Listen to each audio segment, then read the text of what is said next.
Horse coming at it. Bowler over on the far side. Bowler just in front. Rockin' Horse is in for the fight. Bowler and Rockin' Horse, they hit it. Bowler. Welcome to this week's edition of the Final Gallop. It is episode 327 and is proudly supported by the Brisbane Airport Hotels Group. This week we're going to preview our runners for the Eagle Farm Metro meeting on Saturday, a Members Rewards Day for the BRC. Morning, Tony. A good day last Saturday with Surprise Honey saluting at Doomben and a 2-year-old debut winner in Lucky Lass at the Gold Coast. Yeah, good morning, Claire. Members Draw Day. How good I'm a member. Hopefully I might win something. That'll be good. Rigged. Yeah, last weekend, really good weekend. We're obviously busy at the sales, which we'll touch on. Yep. But here I thought she was excellent. Surprise Honey. The gear changes really did the trick. She was just travelling so strong up behind them. It was only a matter of her finishing off, which she did really, really well. Obviously the track was very conducive to good times, but she was certainly happy to run it. She was brilliant. I thought the 2-year-old was great. Did it at both ends. Yep. You know, really had to do a bit of work early, get over outside lead, and relaxed okay in that position, but was really good through the line. So a breed I really like, Lucky Vegas. I think he's going to make a very good stallion out here, and I thought she was excellent. So 2 really good winners and a bunch of other nice runners throughout the meeting. Absolutely. As you mentioned, you were also in Sydney for the Inglis Classic sale, and we got 3 more yearlings for the sable, with including Spirit of Boom and Bivouac. Yeah, it was a funny sale. I didn't know how many we were going to get. I thought anywhere 2 to 6. Yep. When that was 3, so we sort of got halfway, I suppose. Yep. We missed a lot. And then we got some of the ones we wanted, and some were cheap, like for what we thought we'd have to pay. So it's always that sort of sale, Classic, and I do thank John for the job he does going through that big lot of horses to give us a list that we can buy off. And overall it was quite a successful sale. Okay, now on to the preview for our runners at Eagle Farm on Saturday. The rail will be in the half a metre position. The track is currently a soft 5 with mostly fine days ahead, with the possibility of a shower or 2 on race day. Yeah, just after we have a light shower this morning, but there's been not much in it. The track, I'd imagine you need a bit of rain to change this rating. The track can get back to a good 4. I'd say it races similar to normal. Low rail means that you've got to get out off that inside part of the track. I don't know why, but it just appears to be the case. So I'll be. We're lucky. There's 2 races prior to us kicking off, but I'd be pretty shocked if it didn't follow the same format. Okay, as you said, we kick off in race 3, which is the Fillies and Mares benchmark 70 handicap over 1,200 metres. We have 2 runners in this. We'll start with Try Everything. She'll carry 57 kilos using Emily Lang's 2 kilo claim, but she's drawn barrier 15. She's paying $16 to win and $4.40 for the place. She was a winner at Doomben last start over the 11:10, producing a big finish for Emily. Yeah, a touch short for her at Doomben, and probably not the right track where Eagle Farm will suit her much better, particularly with the low rail. She'll get back in the second half of the field, but she'll be really good to the line. I thought she was terrific the other day. Early on, she was in an unwinnable position, and she was able to win the race. So she's one you're going to see coming home with a big bounce. Okay, second runner is Juliana, 55 kilos, Angela Jones, barrier 11. Juliana's paying $31 to win and $7 for the place. She's second up on Saturday after well-beaconed second fresh up at Ipswich, though she made a lot of ground late on that day from the back. For me, she was as good as the winner. She drew the wide gate and certainly can. The stablemate won and got the lovely run in front on a control speed. On the day it was hard to make up ground. Got flushed off the corner and really hit the line. Eagle Farm would suit her. I didn't know whether to go here or to the provincials with her, but I just felt that she's certainly going good enough to be at this level. So don't be put off by the price. If you do like her, I think she's a good each way chance in the race. Okay, race 4 is the Colt Skeldings and Entires benchmark 70 handicap over 1,200 metres. The race will have 3 in. We'll start with About to Explode, 60.5 kilos. Ryan Maloney will be riding, barrier 3. He's paying $3.70 to win at the moment and $1.70 for the place. He's going for a hat trick of wins on Saturday over 1,200 metres. Last start came with a big run at Eagle Farm to salute. Yeah, he'll be smothered up sort of midfield here off a better draw. He'd go right back the other day off a wide draw. Eagle Farm it was that day in a low rail, so he'll be smothered up sort of midfield and looking to get to the right part of the track. Loves Eagle Farm. Very open race this, very tough race. Yeah. He's in good shape. Second runner is Kemi Zabi, 60 kilos. Angela Jones will ride him from barrier 16. He's paying $23 to win and $6 for the place. He's been in the finishes past 6 runs as preparation, winning twice. Last start was less than a length third at Doomben over the 11:10. Yeah, he's funny. He's been up a while. Yeah. You're waiting for him to put that run in that you're worried about, but I'm not worried about him the way he looks and the way he's presenting. He looks fantastic. He's doing a really good job. He's trained out of the Gold Coast and he's really enjoying life, this horse. So. Ridden upside down the other day, which is not the way to ride him. We'll go back, ride him quiet here from that draw, and he's another one you'll see him flashing down the outside. Third runner is Boom Shot, 59.5 kilos with Kyle Wilson Taylor, barrier 7. He's paying $10 to win and $3.10 for the place. He's yet to win this preparation, but hasn't been far off in most of his runs. Hopefully things can go his way on Saturday. If ever a horse in the stable's busting to win a race, it's him. Yeah. I don't mind him back to the 1200. I'm actually not sure this isn't his best distance, the 1200 on the big track. So don't be put off by going back in trip with him. Okay. Kyle's ridden him, he knows him. I don't see him any further back than probably midfield. Big me midfield, the smother, he's another one yet will be finishing this race off well. When this rail's in low like this, you want these horses that are very strong at the 1200 because you have got to cover a bit of ground. And I think him, a horse like him and About to Explode, you see, they really tick that box. Kemi Zabi, he does as well. You want those horses that have got a good, strong finish on them. How are you going to split these three?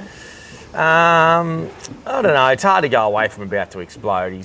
He's just racing so well, isn't he? Yep. You know, he's on a hat trick of wins. But I don't know. Boom Shot, he's busting to win a race, and it would not shock me. He's busting to win a race. Okay, we'll move on to race 5 now, which is the benchmark 80 handicap over the 2200 metres. Habeebah is our runner in this, and she'll carry 57.5 kilos. Angela Jones in the saddle, and she'll jump from barrier 2. Habeebah's paying $5 to win and $2 for the place. She did break through for her first Australian win last start, the French bred mare. She's had 4 weeks between runs. She's drawn well. Can she make it 2 in a row? The 4 weeks really suits her. It suits her profile. We did it by design. She feels great. It works great. We've just replicated exactly what we did going into that last run. And we've drawn the good gate again. So we'll posse up. We'll get a lovely run just behind speed with cover. I'm very confident she'll just drop her head as low as she does in the run. She's got an awkward head carriage, a little bit high. But I'm very confident she'll just relax well, just on the back of the speed, and be very hard to beat again. This is probably a slightly stronger race, but I really do feel that we've worked out the key to her now. And like, even though I'd love to see her on soft ground, even on good ground, I think she's exceptionally hard to beat again. I think she's really well placed. Okay, race 6 is the cutest 3-year-old handicap over 1400 metres. Maragical will be our runner in this race, and she'll carry 56.5 kilos with Emily Lang's 2 kilo claim. Maragical's drawn barrier 8 and is paying $10 to win and $3.10 at the place. She is first up on Saturday after finishing her first racing preparation with back-to-back wins over the 1350 and looked good in a Dubin jump out a fortnight ago. I'd be lying if I wasn't a little nervous first up 1400, but she's appearing really fit. 1000 and 1200's last prep, they were just too short for her. Yeah. And when I had the option to go on 1200 or 1400, I just thought she'll just travel so much kinder at the 7 and give ourselves a chance. If she blows out the last half furlong, well, you can all blame the trainer. I'll blame you. But I'm really happy with the groundwork I've put in her. I think she's above average. Yeah. I think this distance out to a mile is where she needs to be. So I'm happy enough to go there first up. So if it was 1300, I'd be really confident she runs top 3. 1400, I'm a little bit nervous, but maybe I shouldn't be, because everything's telling me she's a very fit horse and ready to kick her prep off. Okay. We will go down to race 7, which is the open handicap over 1400 metres as well. Devastate will run in this, and he's having a bit of a drink over in the back of the box there. He'll carry 55.5 kilos with Angela Jones doing the steering, barrier 10. He's paying $4 to win and $1.70 for the place. He'll be fitter for the first up run and for his 4th in the Sunshine Coast Cup over the 1400 metres. He has ability, but a tricky draw, and you've made a gear change putting a crossover noseband back on. Back on, yeah, it's a minimal change. I just had it off him first up. I don't know why I did that, to be honest. I just thought he's feeling well. He's been feeling well without it, but I put it back on. He was raced a touch fresh. Okay. So he's had the right time between runs. My only query with him is nothing to do with the grade. The grade's perfect for him. He'll roll up on speed. That run under his belt will certainly help him second up. My query is his worst run ever has been at Eagle Farm for the previous trainer. Yep. And he's got a liking for cutting the ground, and you don't normally get that here at the farm. So that's my only worry, is the ground for him. As far as the horse is going, he's certainly going well enough to win. He's just got to be able to let go on the surface. Okay. Race 8 is the benchmark 85 handicap over a mile. We'll have 2 runners in this. Rising Pacific will carry 58 kilos with Jimmy Orman riding, barrier 11. He's paying $10 to win and $3.24 the place at the moment. Produced a big finish to win first up over the 1400 metres and has a very good second up record, won 3 times over the mile. Good ground, Eagle Farm. It's all ideal for him. The wide draw is the only negative. Look, Orman, well done to Jimmy Orman too, before we go any further, getting the contract, the short-term contract in Hong Kong. It's well deserved for a guy that's been so consistently good. Yep. Yeah, over 3 or 4 years now, a bit longer even. So well done to Jimmy.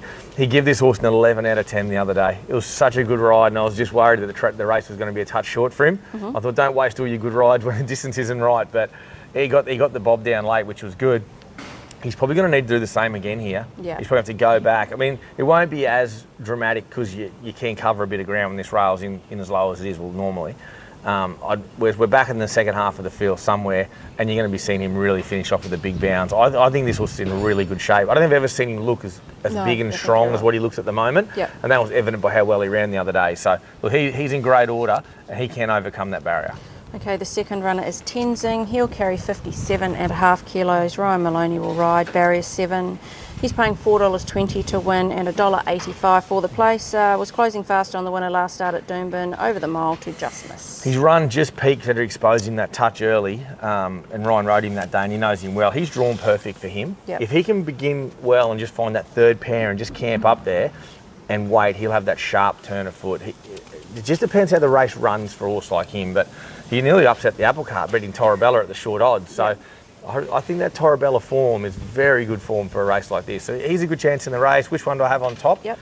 I probably think Tenzing's going to settle in front of Rising Pacific, and therefore I think he's probably the one. Okay. We move to race 9, the Class 6 plate over 1,000 metres. Another race we have 2 runners in, and we'll start with Immoral, who'll carry 60 kilos with Jimmy Orman riding barrier 6. Immoral's paying $21 to win and $5 for the place. Put a line through his first start run when he was held up and couldn't make a run at all. Hopefully a bit more luck for Jimmy on Saturday. Well, come through his barrier trial at Sunshine Coast in good order. Yeah, he did. For a big track, Yeah. it just couldn't get through. They normally spread, and there's normally room. There was just no room. He's going to be a little bit similar, I guess. He's going to be back a little bit and looking to find the line. He's just drawn, obviously, that lot better in gate 6. If he can just lob midfield and get that suck run, you know he can run well. I think that don't be scared of his odds. He come through that first up run amazing. He did. Blue Spinel is the second runner, 56.5 kilos. Angela Jones, barrier 11. She's paying $17 to win and $4.40 the place. She was a close third last start at this track and trip, but will need a bit of luck from the draw. Comes down a bit in weight. I think Ange back on knows her really well. Is probably a plus. The barrier concerns me, just where she gets to. Low rails are help for her, but look, Eagle Farm track and trip's her go. Yeah. Just got to obtain the right run for her. I don't know. Not much between these two. Okay, fair enough. Okay, race 10 is the benchmark 78 handicap over 1,400 metres. We have Set to Shine running in this, 58.5 kilos. Angela Jones, barrier 9. At the moment, she's paying $5.50 to win and $2.30 for the place. Produced the biggest finish off the race first up when half-length third at Eagle Farm over the 1,200 metres, up and trip and won twice at this distance from 3 goes. Going really well. Been set for this sort of second up. There's been no sort of hiccup. It's sort of the way I planned the preparation out. She's in good order. Probably should have won first up. Just couldn't get out when she wanted to. Step to this distance is always suitable for her, and she's in great shape, fit well, healthy, improved. So I think she's a really good chance in the race. Huge chance. Pretty top 3. We are into the final furlong of this week's Final Gallop. Who is your best winning chance at Eagle Farm on Saturday? I'm going to change all the rules today. I'm going to go, instead of giving you one, my best winning chance, I'm going to give you 3 horses you should back each way. Yeah. One will be the last filly, Set to Shine. Set to Shine. Tenzing, if he doesn't run top 3, he's never far away. I think he's definitely going to run. I think he'll run top 3. He's just going to get the right run. Yeah. And Habeebah. I really okay. like the way that she's going. So they're the 3 for me. Yeah. There could be other horses there race well, and don't be afraid of the double figure odds. I see these big fields at Eagle Farm Saturday. It'll be a good day for punters. You can shop around the favourites, I think, in some of these races.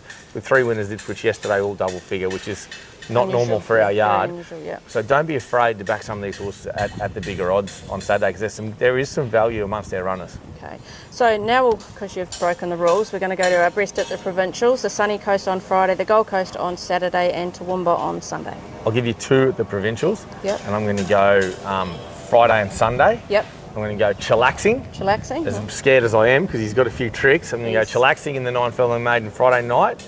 and I'm going to go the 2-year-old Making Use on Sunday. Okay. I thought she was good the other day, but she can be better. Yeah. And her work indicated this week she is better. So she's for me. So they're the two for me. Friday, Sunday. Friday, Sunday. Chillaxing, Making News. Chillaxing, Making News. Okay, now your best track worker this week?